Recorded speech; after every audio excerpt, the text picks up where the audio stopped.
Dito na naman tayo sa Intramuros. Papasyal tayo dito muli sa pasyalan na titingnan muna natin ang bagong pasyalan dyan. Nung isang araw ay nandito rin tayo nung nakaraan. Tapos ngayon babalikan natin ito yung bagong e-bike dito na namamasada dito sa Intramuros. Check natin dito guys. So naglakad tayo muna papasok dito. Check natin dito. Gilid muna tayo dito kasi guys, mainit.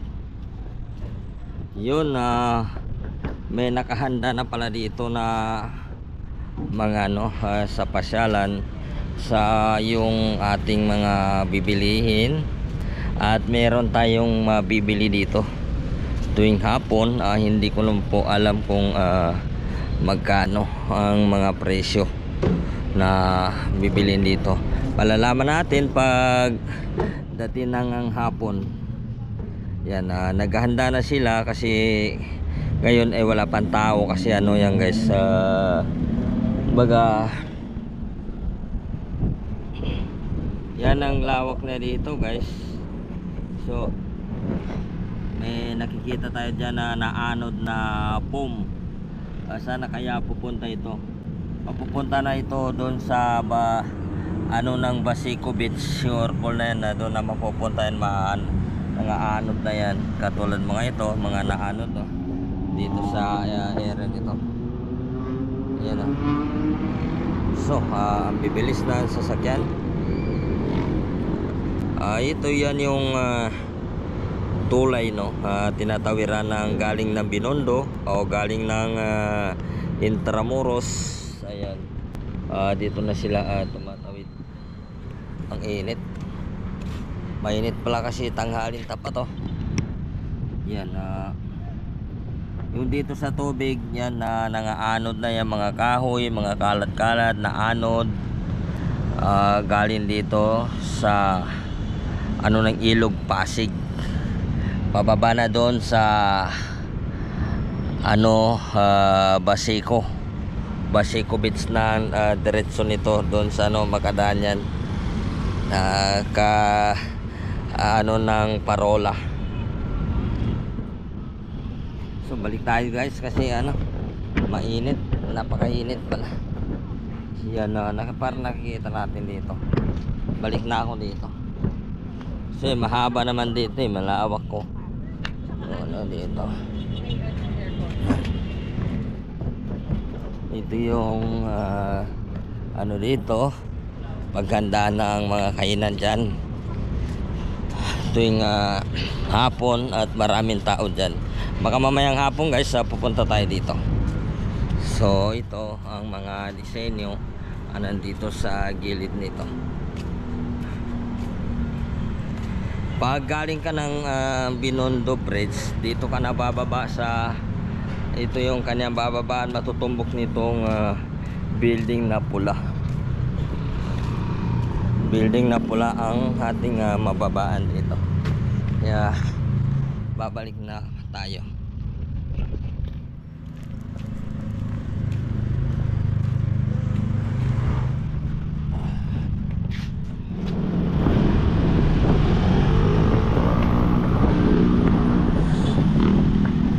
Ngayon guys, dito tayo sa Intramuros. Meron naman dito bagong dito sa Palasyo ni Gobernador. Ito po yung Palasyo ni Gobernador at makikita rin natin dito yung Cathedral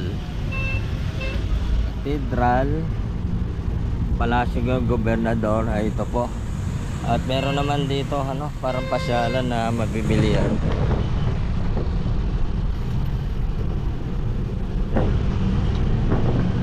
So yung mga bombero naman nandito, may bombero dito pinagagaling.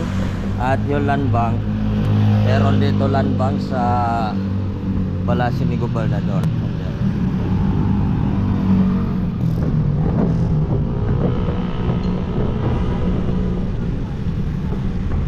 So meron ding kainan dito kay kaga ti chairman. May isang sasakyan may nasiraan.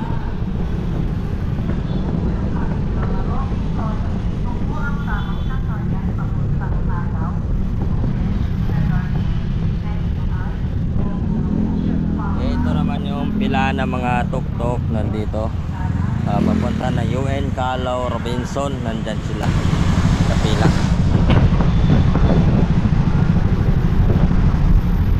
Ito naman yung Petron dito sa Pier. Yun yung under circle, yun may fountain dyan.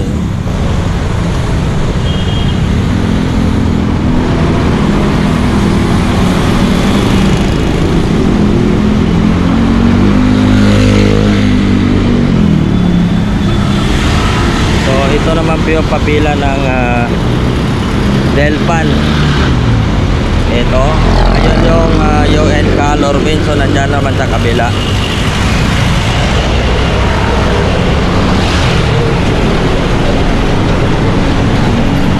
Papunta naman ng Baseco, yun dyan yung mga tricycle dyan sa kabila na nakapila.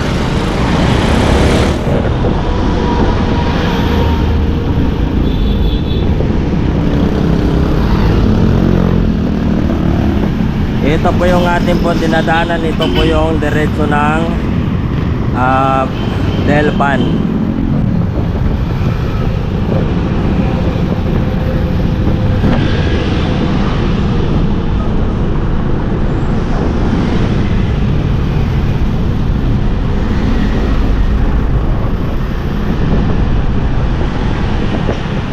So dito tayo sa Gate 6. Ito po yung mga sasakyan dito. Ingat lang po kasi dito yung tawiran ng mga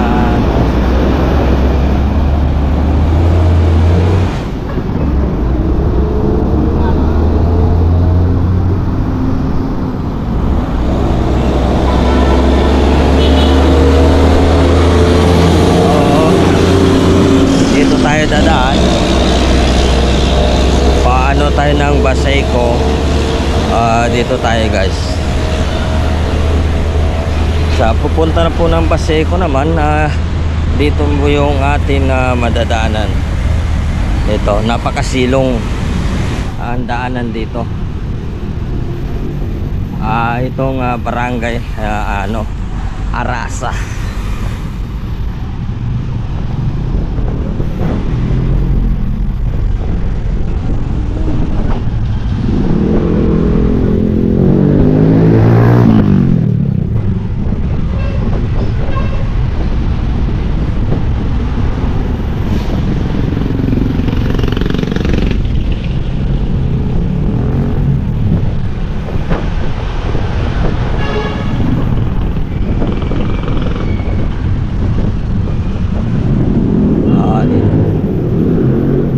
Sa ilalim ng tulay, patawid na tayo ng papunta ng Baseco.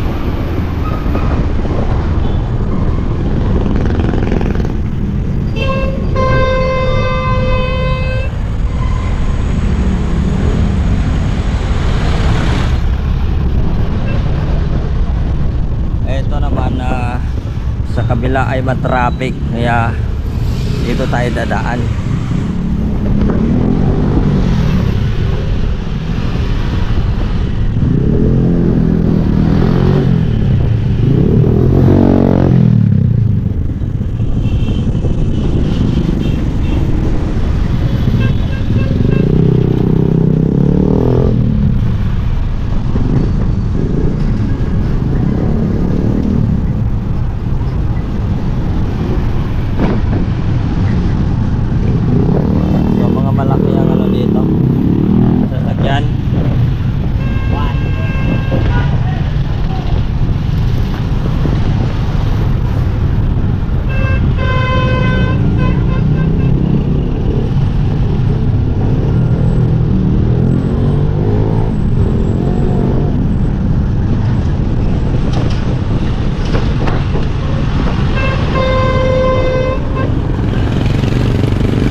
na tayo guys sa papasok na Baseco. Ito yung papasok na ng Baseco guys.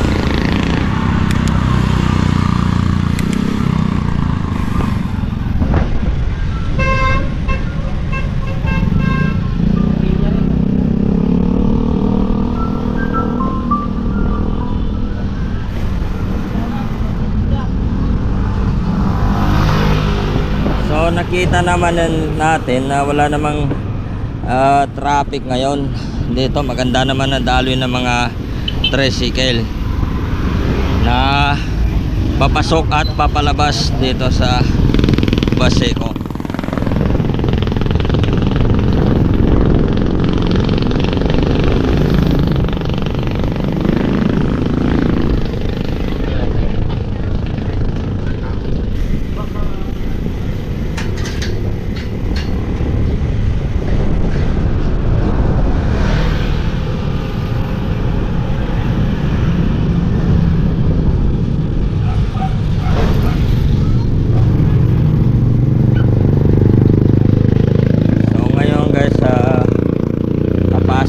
Tayo dito yung dating tulay dito. Aabot na tayo ng Baseco. Dito na lang tayo guys.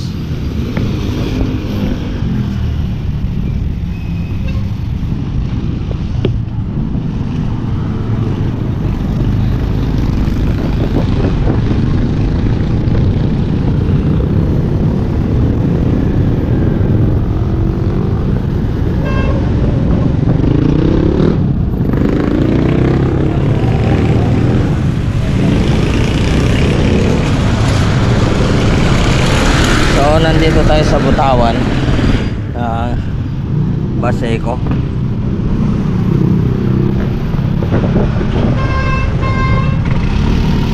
So yung may malalim kasi ngayon ng yung tubig malalim.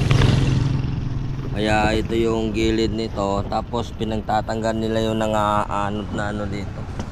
Naanod na basura. Ito. Pinaglilinis.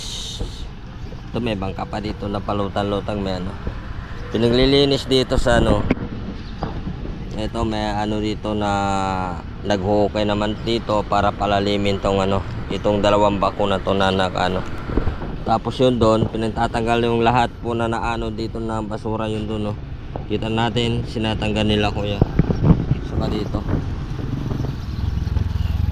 Marami kasing naanod na basura kasi yung tubig ngayon malalim, kaya halos hindi umagos ng tubig kasi malalim ang dagat ngayon. Kaya doon sa tawid yan yung guys yung parola, yan naman yung parola. Ito pinagsasandok nila yung mga dyan, yung mga basura doon.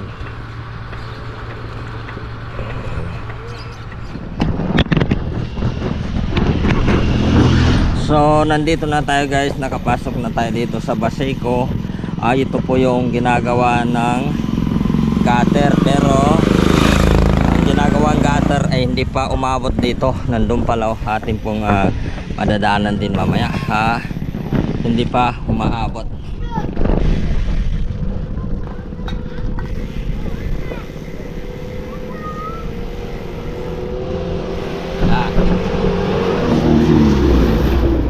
Di pa umabot dito, pero may mga na dito akin nakikita may mga paslak na dyan, napapaslakan na yan dyan na bakal para masusumintuan yan.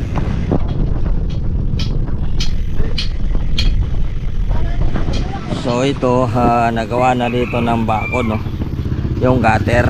Ito yung gutter o bakod para sa alon na pumapasok dito naharangan.